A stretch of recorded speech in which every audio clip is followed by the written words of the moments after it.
mundial. Además, estamos con 3 estudiantes de la UNI. Se trata de Friné Hernández, Omar Blas y Natalia Vázquez. ¿Cuál es el tema que nos reúne hoy día? Un tema que me viene preocupando hace mucho tiempo. Es cómo es que los jóvenes, poco a poco, a medida que van pasando los días y los años, van seleccionando el mejor lugar para vivir. El mejor lugar para vivir de acuerdo a sus valores y, por supuesto, a sus capacidades y al entrenamiento que se han dado. Hace algún tiempo escuché una conferencia sobre las nuevas metrópolis de la ciencia, esas ciudades que atraen talentos en ciencia y tecnología, creativos, y ubicaban 2 ciudades o 2 áreas, el área de California, San Francisco y alrededores, y la de Boston. Bueno, tenemos a Julio Guerrero, que justamente vive en esa área, en el área cerca al MIT famoso. Pero en primer lugar, gracias Julio por estar con nosotros. A ustedes, es un honor para mí poder participar en estas reuniones. Las gracias son de mí hacia ustedes por darme la oportunidad de poder compartir algo de mi experiencia con ustedes. Y lo más importante, sobre todo, poder compartirlo con los jóvenes, ¿no? Que como Modesto y yo hemos conversado varias veces, son literalmente el futuro de no solamente nuestro país, sino del mundo. A ustedes, muchísimas gracias por la oportunidad que me están dando. Julio, ¿te llamaba la atención la foto que está atrás mío? Sí, ¿No? sí, Es una foto en mi vida es súper importante. Te la cuéntame. cuento y también a los chicos para que se enteren. ¿Qué pasa? Que en el año 1958, Ajá, mi abuelo me enseñó ciencia, como te contaba una vez, y sí. me, y me llevaba al punto más alto de la región de La Libertad, cerca de Trujillo. Ujú. Es un punto tan alto que se ve al mismo tiempo toda la cordillera Blanca que está a 160 kilómetros, ¿eh? Y el mar que está a 70 kilómetros a 90 grados. Ese Wow. lugar era un observatorio natural, pero el abuelo lo usaba como el lugar más pobre de agricultura. Tenía muchos terrenitos, pero ese era el más pobre Ajá. porque estaba lleno de piedras, ¿no? Entonces la agricultura era muy complicada, la punta de un cerro, pues imagínate, ahí no, Claro, claro. ahí no hay mucha vegetación, pero él sembraba papas conmigo y me decía, este lugar alguna vez va a tener un valor muy alto porque es especial. Los lugares especiales siempre tienen finalmente el valor que le corresponde. Francamente, yo no soy muy inteligente, no me daba cuenta De su eh, visión. de su visión, ¿no? Pero también a eso ayudó que me fui a Chimbote, mis padres me llevaron, etcétera, me fui a la uni. Mi abuelo murió en 60 y los hijos se repartieron pues las propiedades y como ese era Ujú. el lugar más pobre de todos, bueno, le dieron a uno de los hermanos y resulta que mi primo hermano que heredó ese sitio es el que tiene más ingresos actualmente, Ya me imagino. porque ese lugarcito que usaba mi abuelo para observar las estrellas y todo, Ajá. y ahora sirve para que todos los canales de televisión, de teléfonos, etcétera, hayan instalado allí sus antenas. Ahí tú ves las antenas, está un montón de antenitas parabólicas, pero hay varias torres ahí, ¿no?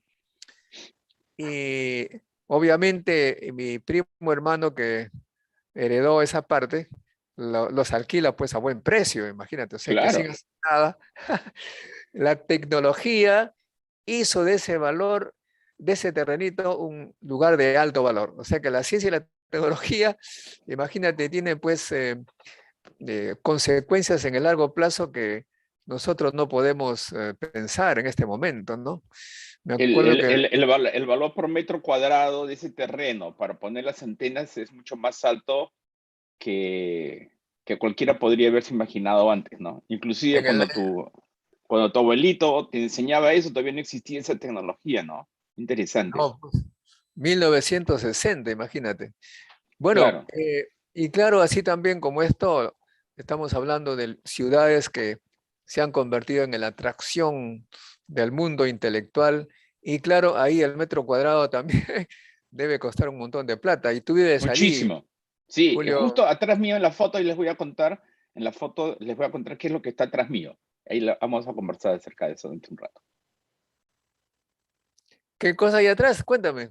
Sí, el agua que está atrás mío es el río, se llama Charles River, y mi cara está apuntando, está mirando hacia Boston. Y en mi espalda, atrás mío, es el MIT.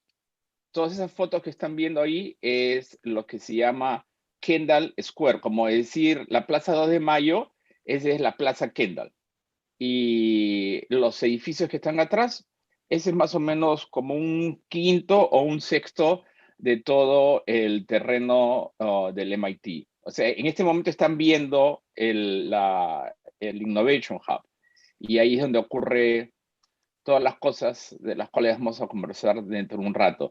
Y como dice Modesto, sí, pues el precio por pie cuadrado, ¿no? O sea, casi un noveno de un metro cuadrado es bastante alto, ¿no? Pero es el costo de participar en esta cancha, ¿no? Es como, no sé, pues, de repente por metro cuadrado una canchita por ahí por nuestro barrio ahí en Lima o en un lugar de Perú, por metro cuadrado, me imagino no es tan cara como el precio por metro cuadrado de jugar no sé, en el Santiago Bernabéu, creo que es el estadio del Real Madrid o algo así, ¿no? Claro. Ahora, antes de empezar a hacerte preguntas, Julio, veamos de dónde vienen los chicos. Cuéntame, Sí, sí, cuéntenos, exacto. Ustedes Frine, son el ¿quién- foco, el tus, foco. tus abuelos, ¿quiénes fueron? ¿De dónde vinieron tus abuelos? ¿Dónde Muy vivieron? buenos días. Sí, yo soy hija de padre norteño de Lambayeque y mi mamá es del Cusco, de la provincia de la Convención, en Ceja de Excelente. Selva. Entonces, bueno, ¿A mi qué se, mamá a es, qué, a qué se dedicaban tus padres? bueno, mi papá, bueno, los dos están vivos, ¿eh? Mi papá es mecánico tornero y mi mamá es ama de casa, pero estudió educación. Ah, ya, muy bien. ¿Y cuál es tu caso, Natalia? Cuéntanos. Natalia parece que también viene del norte, ¿ah? Buenos días. Este, bueno, mis papás, mi mamá es de Lima, mi papá es de Andahuaylas, mis abuelitos por parte de papá también son de allá. Yo vengo de Lima y por parte de mi mamá, mis abuelitos, mi abuelita es de Lima y mi abuelito es de un pueblito que se llama Cosma, que se encuentra en Ancash. ¿Y a qué se dedicaba o se dedican tus padres, perdón? Bueno, mi mamá ahorita, actualmente en mi casa tenemos una tienda en el primer nivel, en el primer piso. Y ella se dedica más que nada a cuidar lo que viene a ser esa tienda. Y mi papá trabaja como parte en una empresa de construcción, como parte de planta, como jefe de planta, algo así. Muy bien. ¿Y tú, estimado Omar? Ya te conocemos, ¿ah? Ajá. Buenos días, estimado doctor Montoya. Eh, bueno, yo soy de Huánuco, al igual que mi mamá. Mi mamá también es de Huánuco y tiene toda la familia materna por esa parte. La parte de mi papá, él nació en Junín y él se dedica bueno, es policía, va como veintitantos años de servicio, tengo entendido. Y mi mamá estudió educación secundaria. Lamentablemente, por cuidar a los niños, tanto a mí como a mis hermanos menores, no pudo ejercer su profesión. y solo mi papá es el que trabaja. Muy bien, bueno, y ustedes han ingresado a la Universidad Nacional de Nigeria, de acuerdo a las últimas investigaciones, es la universidad con la mayor dificultad para ingresar. El más difícil examen de ingreso del Perú está en la UNI y uno de los más difíciles de América Latina, me dicen. O sea que ustedes son cerebritos y están en la UNI y como ustedes van a escuchar, de repente van a seguir los pasos de Julio Guerrero, que está ahora cerca del MIT. Julio, entonces cuéntanos esta historia de que la gente poco a poco se ha ido concentrando en Boston, la gente talentosa, creativa, en Boston y en California. ¿Cuál ha sido ese proceso, por favor? Sí, después de la Segunda Guerra Mundial, la economía norteamericana tuvo la posibilidad de crecer a un ritmo bastante acelerado y se comenzó a notar de que una de las razones principales por las cuales Estados Unidos pudo ayudar a ganar la Segunda Guerra Mundial fue, aparte de su ubicación geográfica, que era bastante difícil poder atacarlo, ¿no? Hay que atravesar dos océanos, fue la capacidad tecnológica. Mucha gente pierde la perspectiva y no se da cuenta que la Segunda Guerra Mundial fue una guerra entre sociedades o culturas que tenían un gran avance científico, tecnológico e industrial. Entonces, la capacidad de producir carros en volumen, de producir productos farmacéuticos en volumen, etcétera, todo eso, después de la guerra, se notó que iba a ser el instrumento para que pudiera crecer aún más, no solamente la economía norteamericana, sino mundial. Entonces, ante eso, se comenzó a identificar que el valor agregado que se le ponía a las materias primas iba a jugar uno, sino el rol más importante en el desarrollo de la economía. Y fue así como se comenzó a ver que las grandes empresas y la mayoría de los investigadores más famosos del mundo, no estoy diciendo de Estados Unidos, sino del mundo, comenzaron a confluir a estas dos zonas, como Modesto muy bien ha mencionado, en la costa este, alrededor de Stanford, de Berkeley, y en la costa noreste, alrededor de Boston. Y les estoy dando el background histórico porque a mí me gusta mucho la historia y les sugiero a todos los estudiantes que lean mucho acerca de historia. Estudiar solamente fórmulas y la teoría de la ciencia es muy importante, pero hay que leer mucho acerca del background histórico que rodea todos nuestros eventos. Entonces, por ejemplo, la revolución industrial aquí en Estados Unidos se originó justamente atrás de esos edificios. Atrás de esos edificios están todas las fábricas de los tanques de presión, los boilers, las fábricas de jabón, etc. Ustedes son chiquillos, pero antes cuando yo tenía la edad de ustedes y Modesto tenía un chiquillo, habían zapatos Bostonian. Había bastantes cosas que eran marca Boston y venían de acá. Bueno, y poco a poco estos dos lugares y después, unos años después, Austin en Texas, donde ahora se está moviendo de Tesla, se convirtieron en los tres nodos que atraían a todos los investigadores de todo el mundo. Y ahí se añadió un factor muy importante. Y esto les va a llamar mucho la atención, un porcentaje que les voy a contar. Había la materia prima, había el terreno, ¿no? Es un país bastante grande en cuestión de terreno. Había mano de obra, pero no había la suficiente masa crítica para poder llevar la innovación a fronteras aún mucho más grandes. Entonces se comenzó a abrir las puertas a una gran cantidad de innovadores de todo el mundo que quisieran venir a Estados Unidos. Si ustedes saben, en el año 39, 1939, se trajo a Einstein, que fue a Princeton.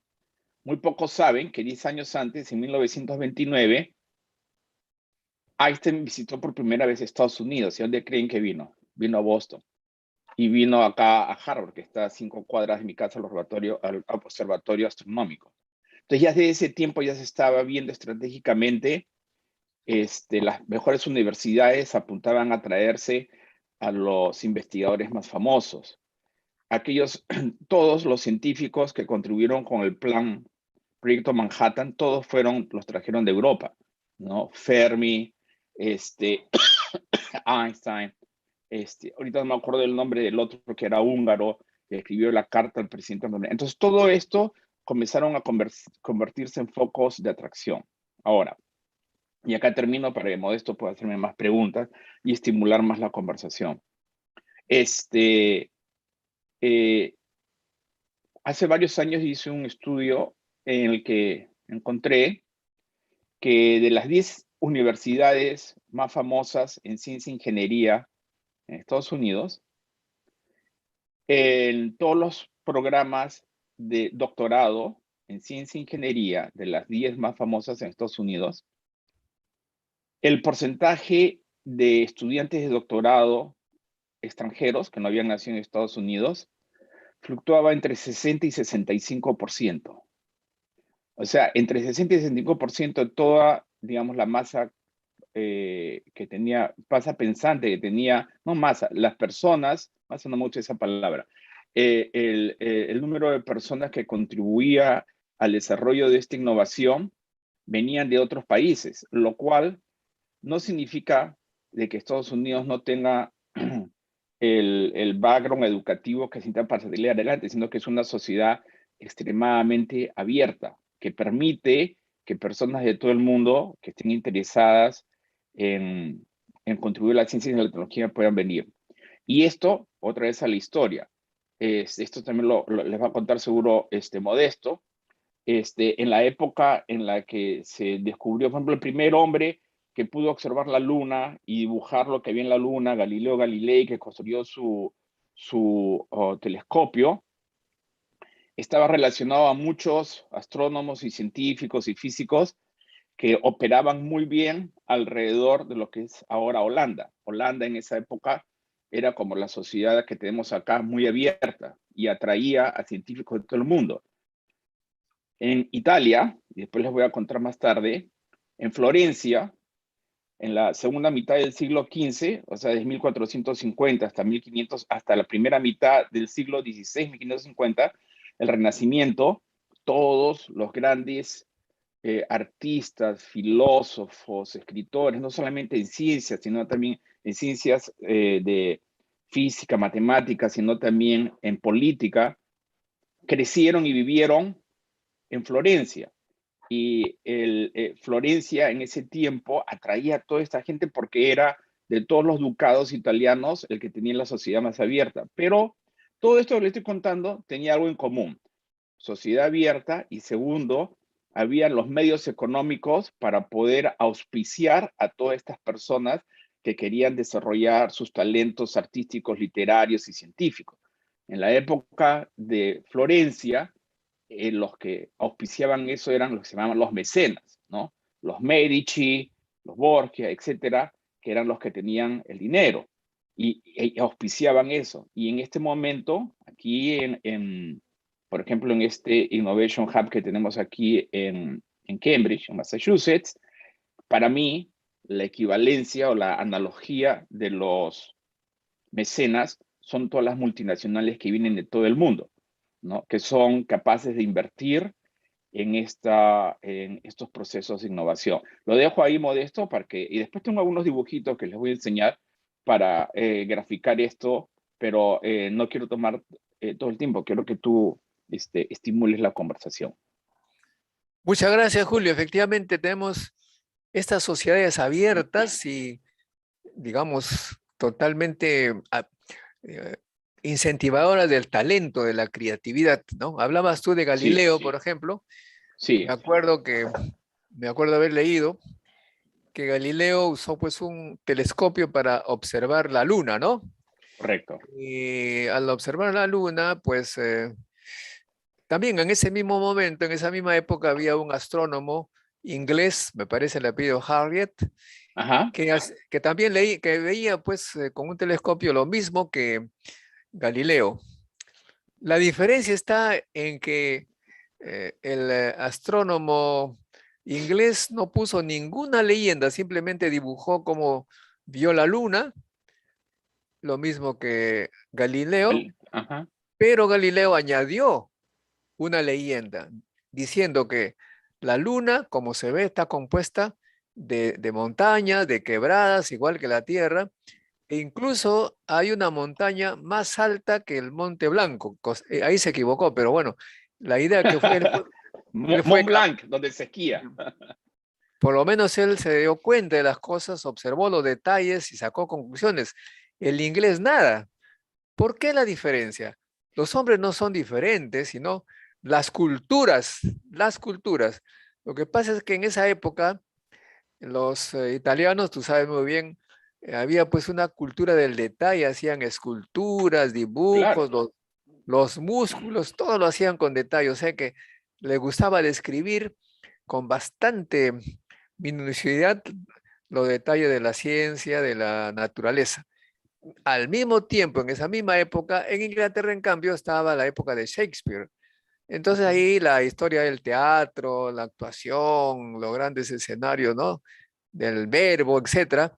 Y claro, no pues en el campo de la ciencia. De modo que las dos culturas diferentes producen talentos diferentes. Y en este caso tú estás describiendo ciudades donde hay pues mucha competitividad, mucho talento en la creatividad científica y tecnológica, ¿no? Es así. Exacto, exacto. Y quería complementar lo que había estado diciendo hace un rato, perdón, y lo que acaba de decir Modesto. La figura que les muestro en este momento es digamos, una foto, ¿no? Es un dibujo, una pintura A ver, de Flor. ponla Sí, en modo de presentación para verla completa. sí, espérate. Ya, acá. Esto, una antes de esta. Esta de acá, para que, con esto o sea, Modesto me acaba de inspirar a un punto súper importante, el detalle. Esta pintura se llama La Escuela de Atenas, que fue pintada por Rafael Sanzio, el cual está aquí en el lado derecho de la pintura, y él está mirando a su ídolo. Aquí tenemos a Sócrates y a Platón, y ellos son, digamos, los dos pensadores que inspiraron mucho a los pensadores del Renacimiento. Y en esta pintura, no voy a usar mucho tiempo, un ratito nada más, tiene muchísimos detalles.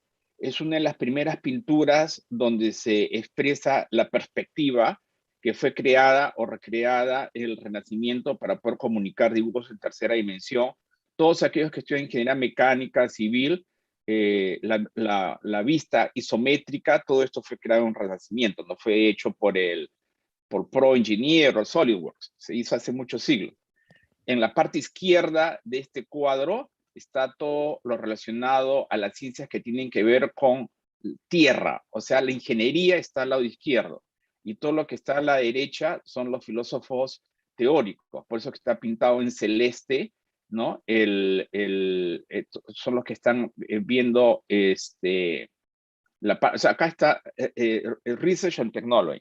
Y él tenía mucha envidia de un maestro en esa época que era Miguel Ángel. Y Miguel Ángel está pintado como el tonto de la pintura, pues si se dan cuenta, todos están descalzos o con sandalias, y para ellos era tonto estar con botas. Él es el tonto del cuadro. Pero es que Rafael le tenía envidia. Y el que está acá al lado izquierdo es Leonardo da Vinci. Y, o sea, él puso a todos los hombres famosos del Renacimiento que desarrollaban, tenían influencia en Florencia. Y hay un señor de piel oscura en el cuadro que está acá, que se llama Berroes. Googleen esto, ¿ok? Que era un filósofo musulmán que floreció durante el Renacimiento musulmán, que fue como los 700 años antes del Renacimiento italiano. Ahora vayamos acá. Espérense. Y la palabra clave que ha mencionado Modesto, la excelencia en el detalle. Acá hay mucho detalle, ¿no? O sea, acá confluye, para mí es un cuadro que me encanta, porque confluye el arte, la ingeniería, la creatividad, no es un cuadro cualquiera. Y aquí todo eso ocurrió dentro de este pueblo, esta ciudad, este ducado, que es Florencia. Si pueden, algún día vayan, es uno de los lugares más fascinantes para mí del planeta. Para mí, hasta más fascinante que Cambridge. Y todas estas cosas ocurrieron en un siglo, entre 1450 y 1550, por todas las cosas que estamos diciendo. El área de este ducado, Florencia, es la parte principal, es casi idéntica al área de esta zona. Esto es lo que le dije Kendall Square. La foto que les mostraba al principio, yo estoy por acá mirando hacia Boston, que está a este lado del río, y acá está Kendall Square, el MIT, todo lo que está en granate, que recién me acabo de acordar, también es el color de la uni, es el MIT, es casi la misma área del MIT, y ustedes alrededor ven toditas las empresas, no toditas, son algunas de las empresas más importantes del mundo, están en el área de energía, de data, computer, bioengineering, pharma, y sobre todo BC, que son los venture capitalists. Hay muchísimas empresas inversionistas que están acá para poder, vienen a ser como así como la familia de los Medici, ¿no? Que son los que contribuyen al desarrollo de esto. Ok, Modesto, quería complementar lo que habías dicho. Muchas gracias, Julio. Bueno, ahora tenemos las preguntas de los alumnos, Sí, adelante. que son las más interesantes, Ajá. ¿no? A ver, estimada Frine, ¿alguna pregunta para el ingeniero Julio Guerrero, egresado de la UNI? Puedes preguntarle cualquier cosa. Él Sí, de verdad, Claro que sí. aprovecha. aunque no tenga nada que ver con el tema. Sí, de verdad, de verdad, de verdad. Sí, así tratando de relacionar lo que acaba de mencionar con respecto al Renacimiento, ¿no? Nosotros, bueno, con Natalia somos estudiantes de arquitectura, Oh, en el excelente. que, Mi hija también está haciendo su maestría en arquitectura. Las felicito. Excelente. gracias. Ya. Entonces, con respecto al Renacimiento y esos detalles, ¿no? En el que el hombre, ¿no? Deja de compartir tu... Sí. Disculpa. Ya, ahora sí. Ay, Ya. es un periodo en el que quiere volver, ¿no? El hombre en sí a ser el centro y todo ello, ¿no? Entonces, toda estos ideales, en base a sus pensamientos, ¿no? Nos da a entender en que nosotros, uh, de repente acá en el país, deberíamos volver, ¿no? A pensar, a repensar cómo podríamos mejorar nuestra sociedad. Entonces, mi pregunta sería en cuanto a ello, ¿no? ¿Cuánto nos faltaría específicamente a nosotros, ¿no? El país. ¿O cuáles serían esas características que deberíamos tener para mejorar la sociedad en sí? Es una pregunta muy profunda.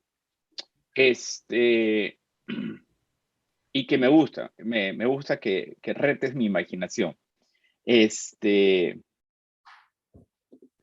Yo pienso que uno de los aspectos más importantes que Perú y muchos de los países latinoamericanos deben considerar para crear más oportunidades para la mayoría de la población, hay dos aspectos. Un aspecto es el aspecto del individuo y el otro es el aspecto de la colectividad. Para mí los dos son igualmente importantes y están íntimamente relacionados. Yo pienso de que si bien es cierto, hay que abordar aspectos que tienen que ver con la colectividad, también hay que ver los aspectos del individuo. Entonces,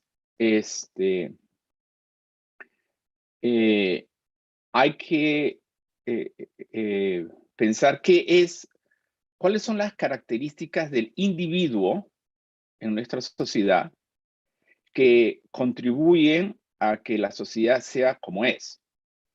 Y yo pienso que uno de los aspectos más importantes es abordar la franqueza, la transparencia en aceptar cuáles son las características, digamos, positivas y no tan positivas del típico individuo peruano, ¿no? Entonces, definitivamente, como Modesto mencionó, nosotros tenemos, si ustedes son científicos, saben que desde el punto de vista biológico, nuestro ADN es prácticamente idéntico, somos los mismos seres humanos, ¿no? Entonces, no es un problema biológico, sino en el aspecto cultural, es cómo hacer que el individuo peruano disminuya esas características de su comportamiento que no son tan buenas para la sociedad, ¿no? En una presentación anterior con Modesto hace 2 o 3 semanas, les sugiero que lo vean, hablamos acerca de la viveza peruana, ¿no? Con respecto a la parte de la colectividad, de la sociedad como un conjunto, a mí me parece de que se necesita implementar políticas y que sean consistentes, que sean estratégicas, que apunten a crear mayores oportunidades para todos. Se imaginarán que yo soy un fanático de la competencia bien intencionada. Pienso que la competencia hace que todos crezcan. Pero si, por ejemplo, tenemos una cancha de fútbol que está inclinada, entonces, y le ponemos un equipo en el lado inclinado, va a ser bien difícil que metan goles. Y si tiene huecos, también. Y si a un equipo le damos chimpunes y al otro le damos sayonaras, obviamente va a ser difícil que jueguen. Entonces, yo no estoy a favor de crear una sociedad en la que a todos se les regale goles. Ok, son 22 jugadores, a todos los 2 equipos les vamos a regalar un total de 3 goles y quedan empates y todos felices. No, yo pienso que hay que competir y hay que programas que ayuden a que la cancha esté lo más horizontal posible, ¿no? Y que todos tengan acceso a los instrumentos que les permita competir.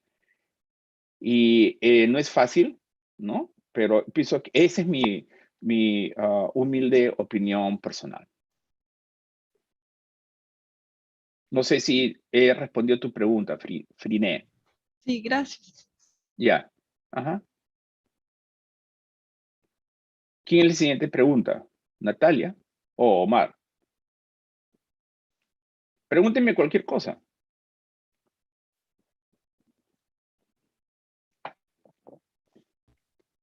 Bueno, ya, encima que una pregunta, como que quería dar mi punto de vista, porque este tema me pareció bastante interesante, debido a que es cierto de que en sí el territorio en el que nos encontramos sí va también influir, no tanto, no tanto personalmente, o sea, en la persona, influye tanto en la persona, en la personalidad también, en la forma en la que en la crianza te va a afectar, obvio también, en la economía, por ejemplo, también. Y lo que me atención más acerca de su comentario fue que lo había mencionado acerca de las oportunidades y que en sí deberían de tener como que, o de competir estando como que, por así decirlo, en la misma liga, ¿no? Y uno de los temas de que a mí siempre me ha llamado bastante la atención desde, desde que estoy en la universidad es acerca de las discapacidades.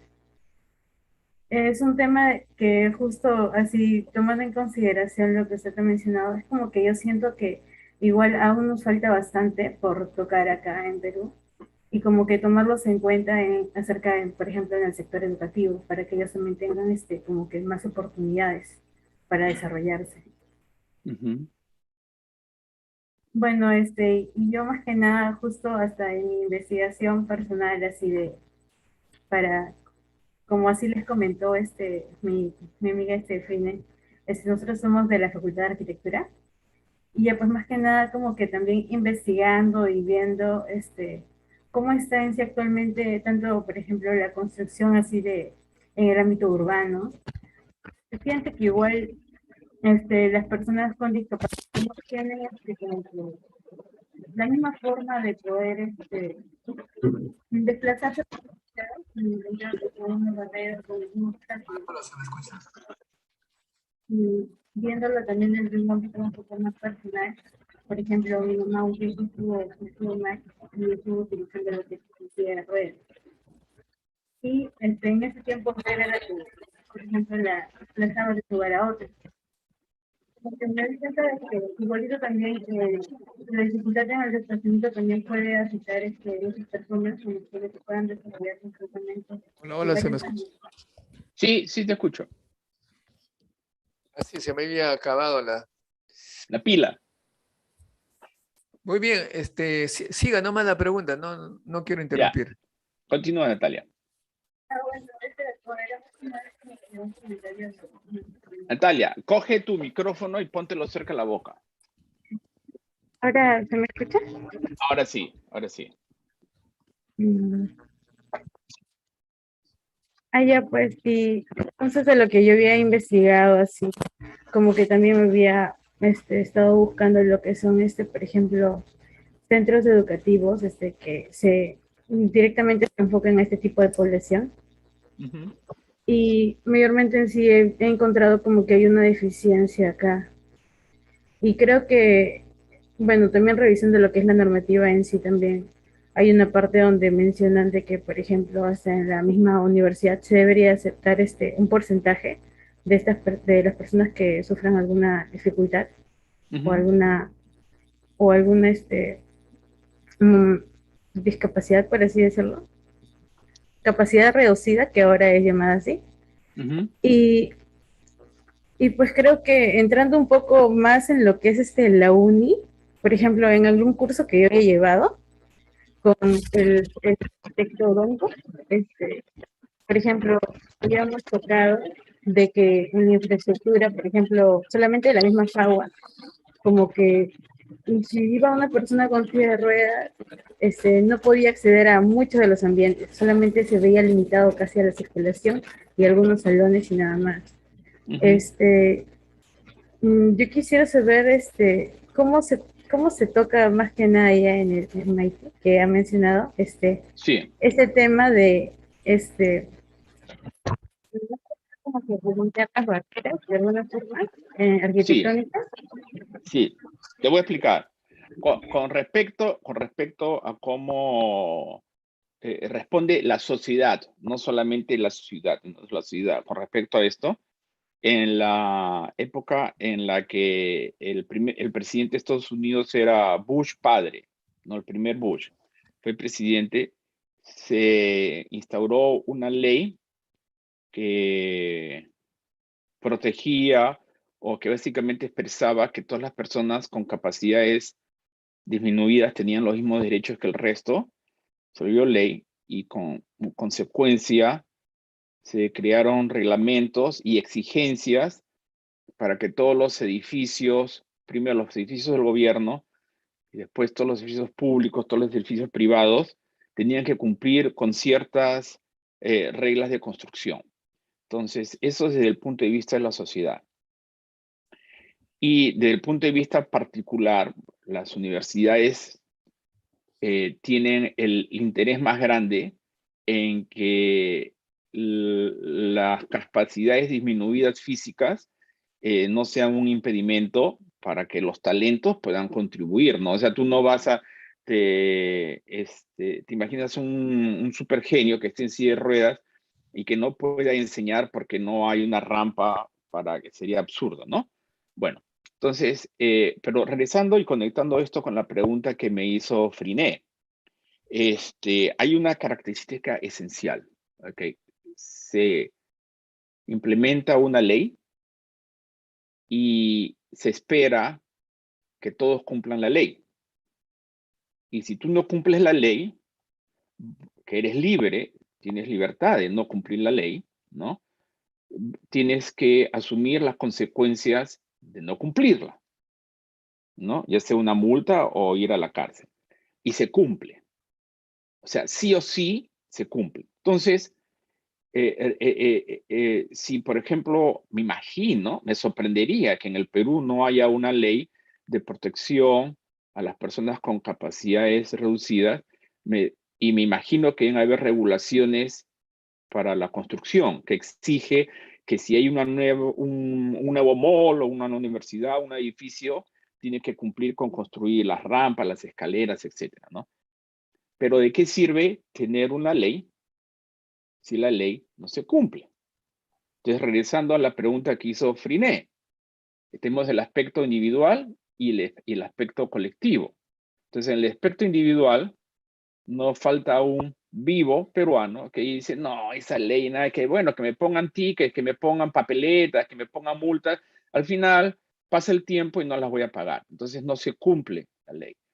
Entonces, esa es la parte individual. En la parte colectiva, el sistema, la estructura colectiva del país debería asegurarse de que la ley se haga cumplir. Entonces, si hay unos vivos que no les dan a cumplir y el resto de la población ve que el vivo se puede salir con las suyas, entonces la situación no cambia. Entonces, hay que, en mi opinión, explorar los mecanismos que permitan que se haga cumplir la ley. Es como ustedes, cuando están en la universidad, están estudiando. Entonces un día Omar se cansa de estudiar y dice, ¿sabes que no voy a estudiar, no voy a usar ni para los parciales ni para el final? Y de pronto Omar, porque es un vivo peruano, te estoy tomando el pelo, dice, pero yo quiero sacar la misma nota que saca Friné, pero Friné dice, pero no, si yo no he ido a fiestas todo el semestre por sacar buenas notas. Y dice, no, yo quiero la misma nota, ¿no? Entonces, hay una regla que tienes que estudiar y aprender todo este material para salir adelante y que el vivo quiera tener los mismos resultados que la tonta que estudió. Entonces, y lo que estoy explicando en forma más o menos como caricatura graciosa, es algo que se cumple en toda la sociedad y todos, me incluyo yo, pues también soy peruano, aunque llevo más de 30 años acá, contribuimos con esto, ¿no? Es un fenómeno individual y es un fenómeno colectivo. Espero haber abordado tu pregunta, pero tú la pregunta concreta que me hiciste fue cómo se aborda esto en alrededor de esta área, hasta la universidad. La respuesta concreta es todos cumplen con las regulaciones de construcción, así de simple. Y quien no quiera cumplirlo, es muy probable que pierda su negocio, porque las multas van a ser impuestas y el costo de la multa va a ser tan grande y la mala propaganda para esa compañía, esa universidad va a ser tan grande que básicamente va a perder su negocio. ¿Ok? Esa es mi respuesta concreta. Ok, Omar. ¿Alguna Omar, pregunta? estamos esperando, estamos ansiosos. Has estado tomando café ahí como loco. ¿Cuál es tu pregunta? Ajá.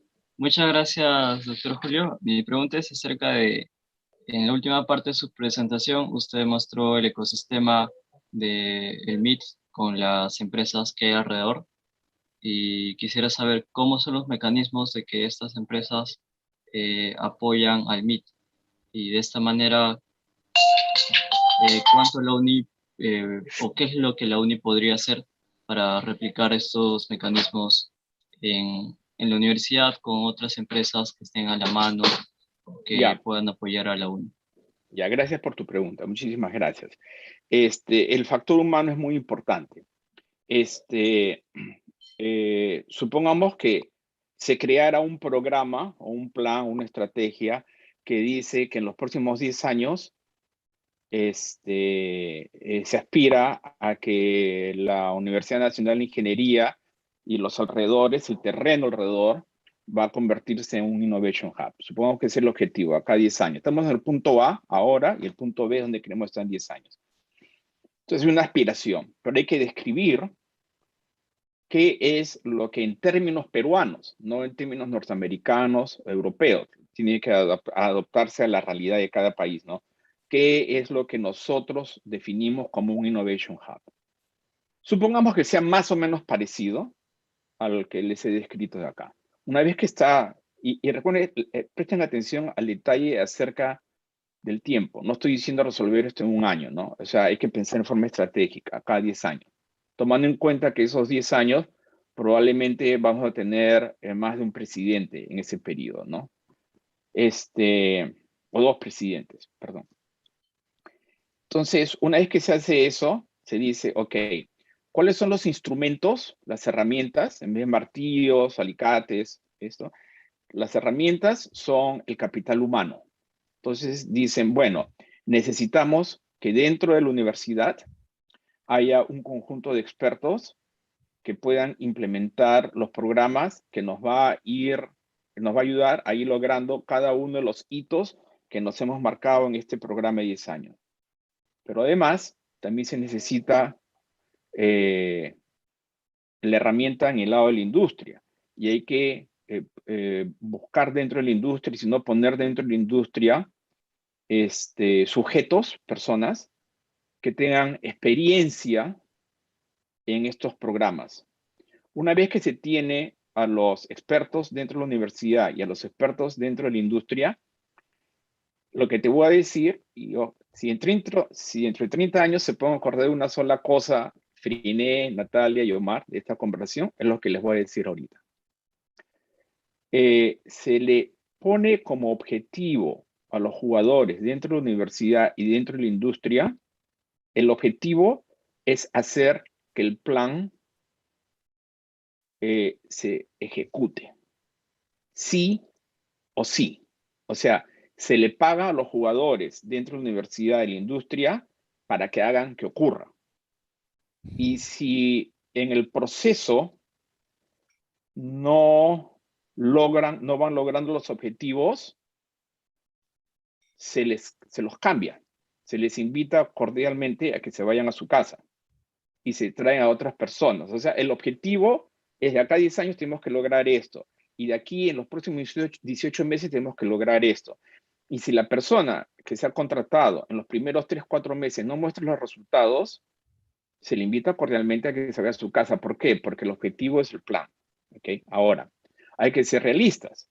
Es muy probable que ni la universidad ni la industria tengan esa experiencia.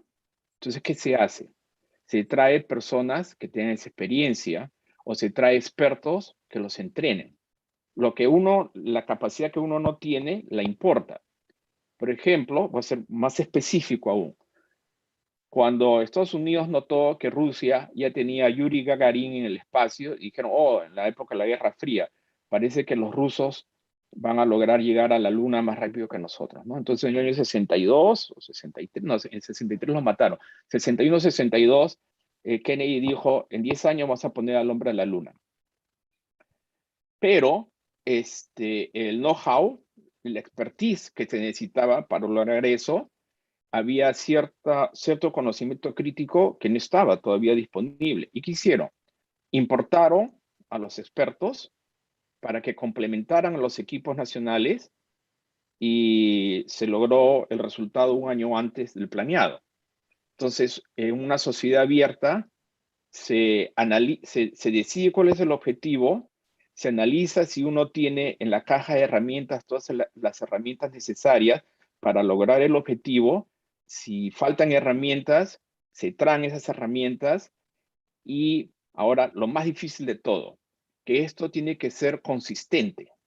O sea, no se puede lograr absolutamente nada en ningún país que yo conozca si es que conforme van cambiando los gobiernos, la estrategia nacional no se mantiene. O sea, tiene que ser una estrategia nacional de consenso, una estrategia para que tenga éxito, tiene que ser una estrategia que tiene que tener sentido común, ¿no? O sea, que todos digan, sí, tiene sentido. Un Innovation Hub es lo que hace generar esta innovación que da valor agregado a las materias primas y podemos tener mayor return on investment, se me salió el Spanglish, mayor rentabilidad en la inversión, etcétera, ¿no? Dice, todos están de acuerdo, y sin importar si son de derecha, izquierda, centro, arriba, abajo, al frente, adentro, no interesa. Todos dicen, sí, tiene sentido común que tengamos un Innovation Hub. Y por último, y esto lo dije en una reunión a la cual Modesto me invitó hace como una semana, fue muy gentil, el Innovation Hub, el modelo Innovation Hub funciona solamente con una o dos de las universidades, de las mejores universidades de todo el país. Como en Estados Unidos tenemos cerca de 1.300, 1.500 universidades privadas y casi el mismo número de públicas, entonces el top 1% son como 10, ¿no? Perdón, un poco menos, un poco más. Pero entonces en el Perú, querer hacer 20 Innovation Hubs en todas partes no funciona. Hay que ser, esto va a sonar un poco extraño, pero hay que ser elitista. Para que un Innovation Hub funcione, tiene que ser con las top 2, máximo. Y eso no significa que se está despreciando a las otras universidades, sino que más bien el Innovation Hub genera innovación que después transpira y comienza a moverse a las otras universidades. Dime, Omar, si he respondido a tu pregunta, si no me puedes hacer otra más para complementar. Sí, gracias, doctor Julio. Y acerca de estas universidades que podrían desarrollar este Innovation Hub, ¿usted considera que la UNI podría ser o de repente San Marcos o otra universidad privada? Me has hecho una pregunta especial. Bueno, mi respuesta está prejuiciada por mi experiencia en el Perú, ¿no? O sea, yo he estudiado en la UNI y en la Católica. Y para mí, ¿no? Son las dos mejores en ciencia e ingeniería en el país. Número uno. Número dos, el Perú tiene y sigue produciendo muchísimo talento. Humildemente, si no fuera bueno, no habría hecho las cosas bonitas que he logrado en mi carrera. O sea, no sé, si hacemos una analogía con el fútbol, ¿no? Si tenemos a Paolo Guerrero, si tenemos a Farfán, a todos estos que han jugado en equipos que se consideran importantes en otros países, hay talento futbolístico, ¿no? O sea, igualito hay talento intelectual en el Perú, ¿no?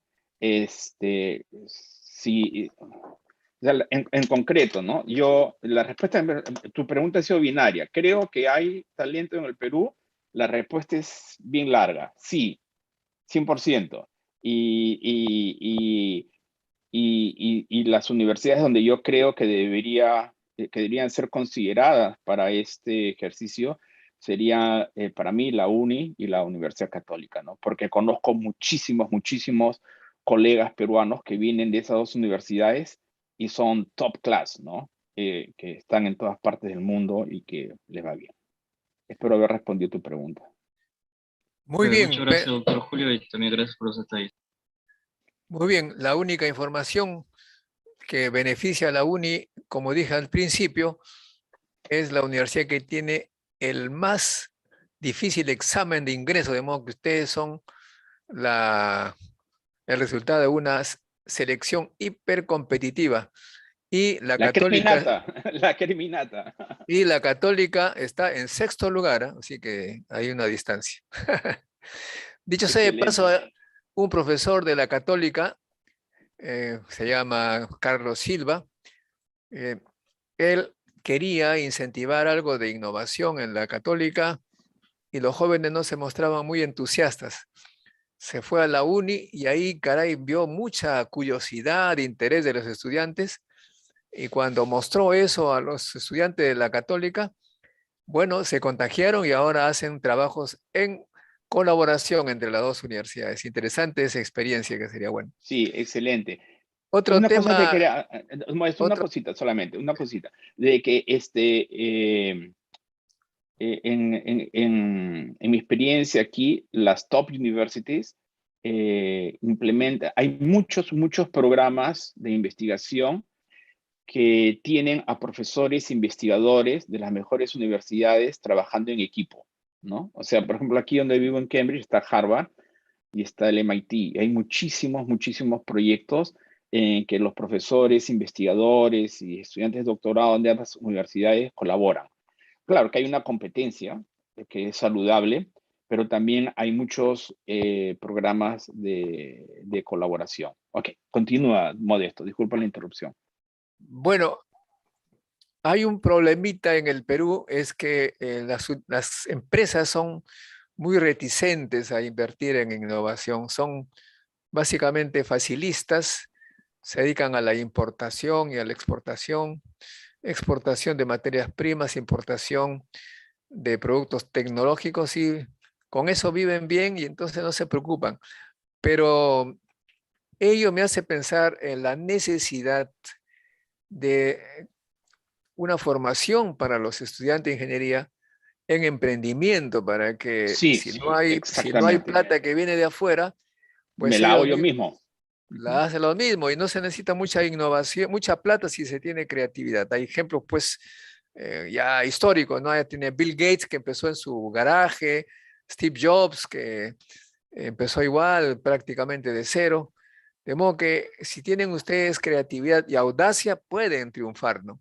Y el Perú efectivamente necesita urgentemente esta creatividad de los estudiantes. Nosotros hemos tenido 200 años de una república que a decir verdad a mí no me enorgullece mucho, no sé por qué se está festejando el bicentenario cuando son prácticamente 2 siglos perdidos, hay que decirlo con toda franqueza.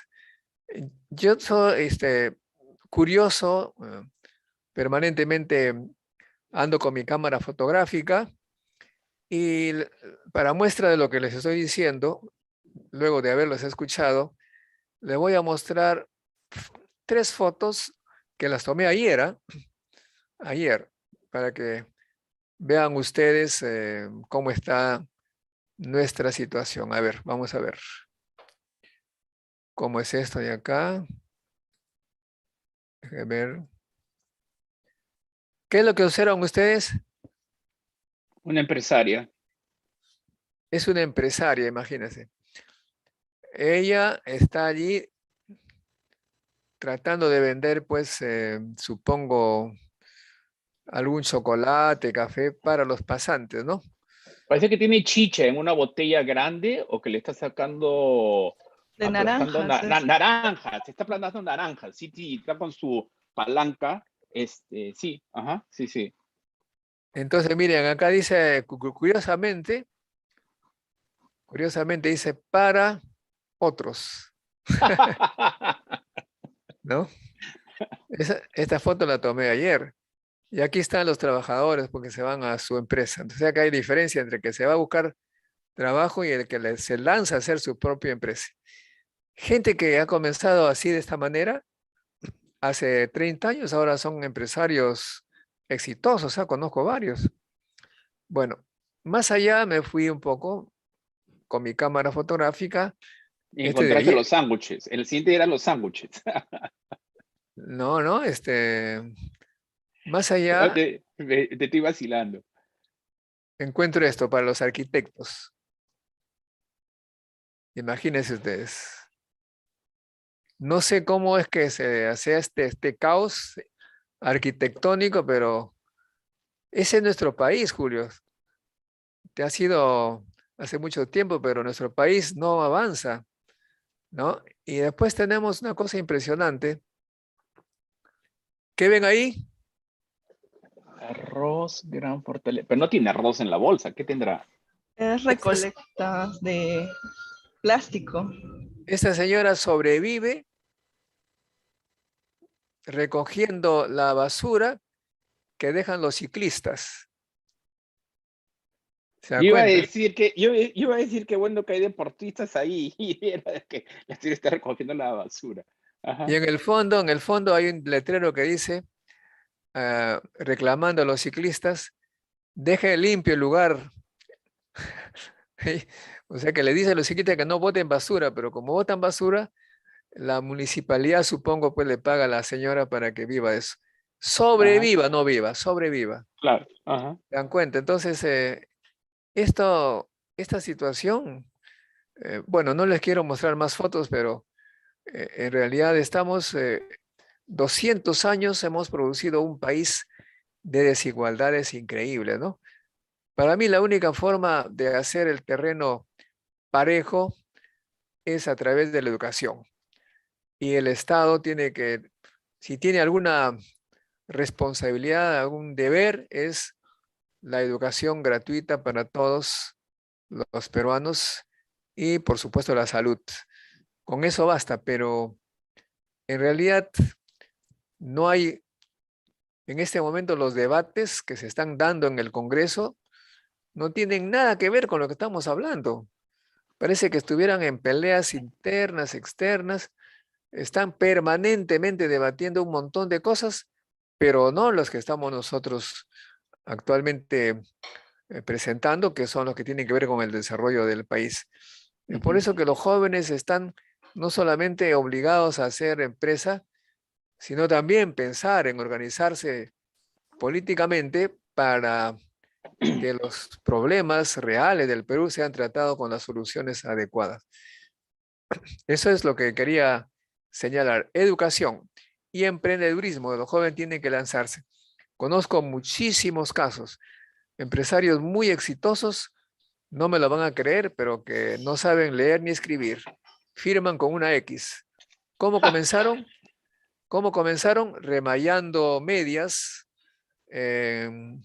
allí por el Rímac profundo, en los extremos, remallaba medias, luego comenzó a parchar colchones, luego hacía colchones y luego tiene una fábrica de colchones con varios locales en Lima. Son gente empresarial que no tiene mucho conocimiento, pero se lanza. Ustedes que tienen el conocimiento más elevado dado por la universidad pueden hacer maravillas si es que se forman también en emprendedurismo. Hay lugares en el mundo que se llaman incubadoras tecnológicas, que allí si no tienen plata, el Estado les da un lugar para que ensayen y también ahí se les enseña algunos cursos, se les da algunos cursos de emprendedurismo. Eso es lo que más o menos quería señalar, añadir a los comentarios de Julio Guerrero. El edificio que está abajo donde dice Cambridge, aquí en mi, no sé si puedo mover el dedo, ahí, donde dice Cambridge, el edificio donde está mi dedo, ese es un Incubation Hub que se llama el CIC, el Cambridge, no, perdón, es un incubador, perdón, lo que está diciendo Modesto, que es diferente al Innovation Hub. Y es un edificio que tiene 23 pisos y todo el edificio está lleno de startups y de venture capital. Y lo que dice Modesto es algo que me llamó mucho la atención. Yo también he enseñado aquí en la universidad. No soy profesor a tiempo completo, sino lecturer, no sé cómo se dice en español. Y muchos de los estudiantes que están trabajando en su doctorado, no se les pasa por la mente, les parece absurdo, les va a parecer esto extraño, y no es arrogancia, pero les parece absurdo aspirar a terminar su doctorado para ir a buscar una empresa en la cual trabajar. Les parece absurdo.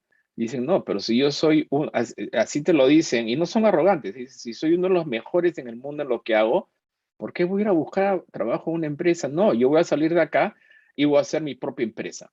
O sea, la mentalidad es, no, o sea, es más, lo ven como un deber. Su deber es crear una empresa, ¿no? ¿Verdad? Sí, y eso es extremadamente, importante, ¿no?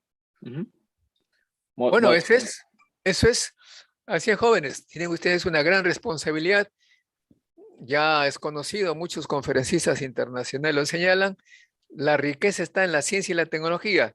Ustedes tienen cerebros con un gran potencial y esperemos pues que nuestro país sepa aprovecharlos. Pero como dije eso, para que el país avance tenemos que tener muchas universidades como la UNI para que ingresen los mejores y levanten nuestro país de la situación en la que desafortunadamente se encuentra por 200 años de una política conocida. Pues como decía mi abuelo, los peruanos somos excepcionales, superpoderosos, tan poderosos que hemos podido resistir a todos los gobiernos que hemos tenido. O sea, a pesar de los gobiernos, seguimos vivos. Bueno, pero eso tiene Sí, que pero hacer. Sí. nosotros los escogemos, ¿no? O sea, nadie... Bueno, eso ya es un poco de masoquismo, ¿no? En realidad no hay, el problema es que, Julio, el problema es que desafortunadamente, aquellos que tienen algo que dar, algo de conocimiento, como los estudiantes que estás observando, por alguna razón psicológica, no se quieren meter en política, dice, porque la política están los peores, la política es lo peor. Tú entras a política y te atacan, se burlan de ti, te ponen los memes. A mí, por ejemplo, me dicen comunista, terrorista, de todo, porque estoy difundiendo ideas de educación para todos, de tecnología. Y para ellos eso es extremismo. Imagina, entonces, basta con que tú tengas algo de actividad política, aquellos que quieren que las cosas sigan igual como ahora, como siempre, se busca la manera de molestarte. Bueno, pero en mi caso no me afecta porque no tengo aspiraciones políticas, de modo que digo lo que se me pega la gana pensando en el país y en los jóvenes. Y creo que también ahí tengo un poco de culpa, porque eso de que no me interesa la política, me refiero a la politiquería, o sea, de buscar un cargo. Hay gente que quiere un cargo para hacer algo, ¿no? Me acuerdo una anécdota muy especial, muy real. Un amigo mío de mi pueblo viene y me dice, Modesto, tú que eres conocido en el pueblo, quiero que me apoyes para, porque quiero ser alcalde. ¿Y, ¿Y por qué quieres ser alcalde? Le digo, porque quiero hacer algo por mi pueblo.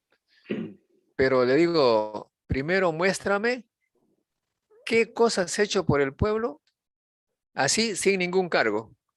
No, pues, me dices, yo necesito mi oportunidad para hacer algo por el pueblo. O sea que, o sea, la persona que tiene interés en hacer algo por el país, lo hace sin cargo. Hay muchas maneras de hacerlo. Claro, y si uno ve a una persona que sin cargo está haciendo algo por el país, ese sí es un buen político, ¿no? No, ese es muy importante. Por ejemplo, tengo una amiga que puse en mi Facebook que decía, esta chica ha hecho promoción de la ciencia y la tecnología sin un sol del Estado. Alguien vio ese Facebook y ahora recibe un sueldo del Estado para hacer eso que hacía antes gratuitamente. ¿Te das cuenta? Entonces, de eso se necesita gente que muestre que es capaz de hacer algo de manera gratuita para que el Estado dé los recursos que lo haga mejor. Modesto, Bueno, quería compartir un concepto, o sea, añadir a todo lo que has compartido, un concepto para los jóvenes, que me va a tomar solamente un minuto, si me permites. Es el concepto de la motivación. Modesto ha descrito algo que he escuchado en varias conferencias que me llama la atención, ¿no? Que parece que no existe motivación de parte de ciertas empresas o de parte de una parte de la industria peruana, del empresario peruano, y parece que tampoco, y esta es mi observación, tampoco hay suficiente interés en la universidad en lograr que se incremente y se afiance esa interacción entre la academia y la industria. Y Modesto dijo algo que me llamó la atención, ¿no?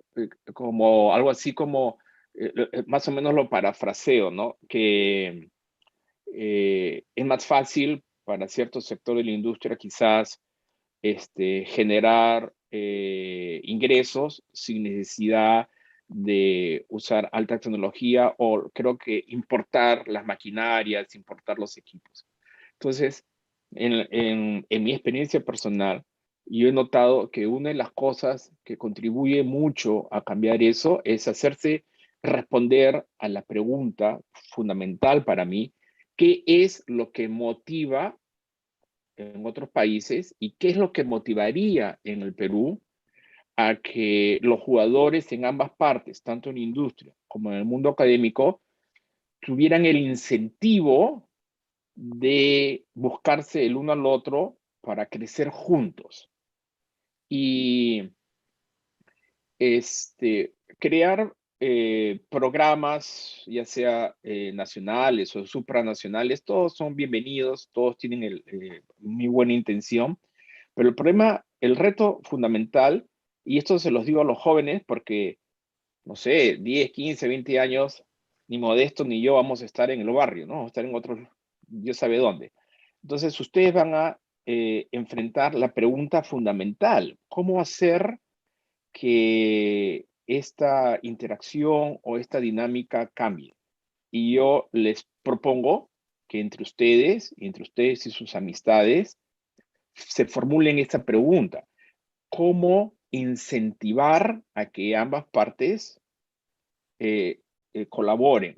¿Cuáles serían los mecanismos que incentivaría a ambas partes a que se busquen para poder ganar juntos? Y yo tengo respuestas, pero no les quiero compartir las respuestas porque sería perjuiciarlos, ¿no? Es la consecuencia de mi experiencia personal. Pero el día que ustedes descubran cuáles son esos mecanismos que incentive a ambas partes a buscarse y a trabajar juntos, creo que se puede contribuir en forma positiva a que esa dinámica que estamos descubriendo, que colaboren ambos, pueda mejorar. Esto se los dejo como una tarea para ustedes como futuros profesionales, y como Modesto muy bien ha descrito, ¿no? Ustedes van a ser los líderes del país, y entonces traten de abordar esa pregunta fundamental, ¿no? Cómo crear los mecanismos que incentive a ambas partes a colaborar. Y si quieren un día les explico cómo se hace acá, pero no quiero ponerles ese prejuicio, sino que ustedes mismos piensen acerca de eso. Muy bien, Julio, gracias. Para terminar, los chicos son parte de un proyecto de la UNI que se llama Líderes para el Bicentenario. Excelente. Y para terminar nos van a explicar cada uno de ellos cuál es su rol en este programa. Frine, cuéntanos. Adelante. Bueno, yo pertenezco al comité de logística, recién ingresado, y lo que desempeñamos en mi comité es a veces, bueno, de todo, ¿no? Junto con Natalia organizamos, rellenamos formularios, algunas exposiciones que tenemos, también las publicamos, las compartimos. De eso se trata.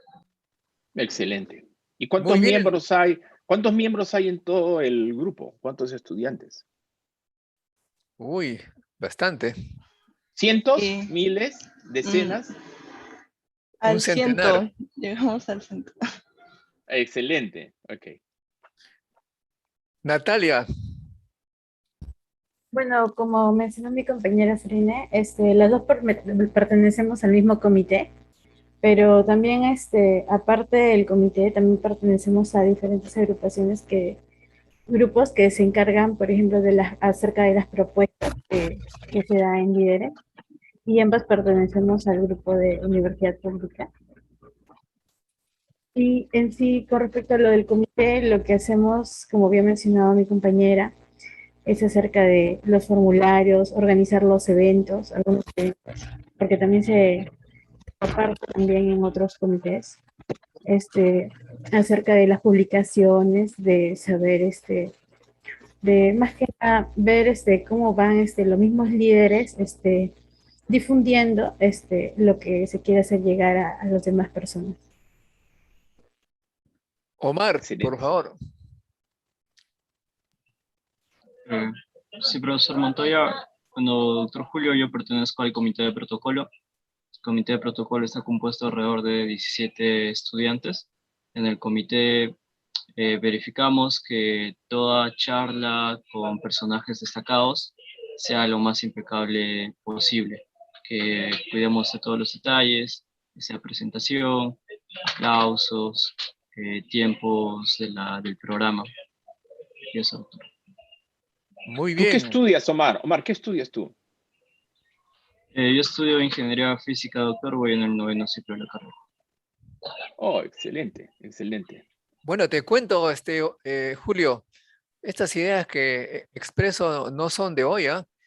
No, Son sí, claro. cuando estamos hablando de los años 90, 80, por ahí. veía que los científicos, los físicos, sobre todo, se dedicaban a las ciencias básicas, ¿no? Pero había jóvenes que querían aplicar eso, estas ciencias básicas modernas, para resolver problemas. Entonces a mí me ocurrió, dije, no, esto tiene que, lo que dije hace un momento, ¿no? Hay que darle un poco de emprendimiento, organización de empresas, un poco de ciencias aplicadas, etcétera. Y propuse y me peleé contra todos, pero logré la creación de la Escuela de Ingeniería Física, donde viene Omar. Fui su primer director. Ah, de ahí viene, qué bacán. Yo fui, yo fui su primer director, pero muy breve, porque a mí me gusta crear, pero no hacerme cargo pues, de la parte burocrática. Así que Omar es uno de los productos de mis ideas locas de mi juventud. Así que, Excelente. y para terminar, quería decirle esto de de emprendimiento. De repente Julio sabe, de repente ustedes también. Dicen que este joven, cuando era joven, de no sé qué universidad, creo que de Stanford o algo, su enamorada lo dejó, lo abandonó. Y él, un poquito como, digamos, resentido, como venganza, entre comillas, creó, creó una página en la universidad en su computadora para que todas las chicas guapas pusieran su foto. ¿No sabes esa historia, no, Julio? Por despecho, creó algo así como el Facebook. Y él es el creador de Facebook. Esa es la historia del señor, ¿cómo se llama? Zuckerberg, no sé cuánto. Sí, Zuckerberg, pero lo hizo aquí en Harvard. Y sí, sí, sí, me da risa la historia. Yo me río de todo, me parece bien interesante. Sí, lo hizo aquí. Harvard está acá, pues a 11 cuadras, en Cambridge. Y fue cuando estuve en el primer año, ¿no? ¿Se da cuenta? Entonces, como ustedes notan, hay veces, pues, la creatividad hace que cosas así imprevistas. Y también en la historia de Steve Jobs, ¿no? Steve Jobs, él en realidad no pudo seguir la universidad y buscó alguna forma de vivir, pero se fijó que las computadoras eran poco amigables, las letras eran feas, etcétera. Y como a él le gustaba la caligrafía, dijo, voy a idear a la gente que sabe computadoras para que hagan caracteres mejor. Y ahí pues ya tienen la historia de Steve Jobs. En fin, la creatividad, el emprendimiento sale de eso, ¿no? De ver cosas que suceden alrededor y hacen. Claro, obviamente eso depende también del espíritu de la juventud.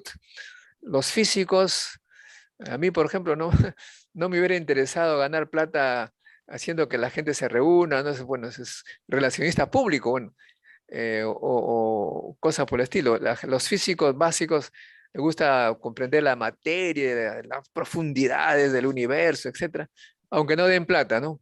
Esas son características diferentes, de modo que cada uno tiene que hacer lo que le gusta. Si a alguien le gusta generar empresa, etcétera, usen el conocimiento y saquen al Perú de la situación en que se encuentra por responsabilidad de nosotros los que nos vamos yendo ya. Muchas gracias, amigos. Muchas gracias, Julio, Friné, Natalia y Omar. Hasta el próximo sábado en un programa con, Sí, con los líderes para el Bicentenario, hablando de temas que no se van a escuchar en la televisión peruana.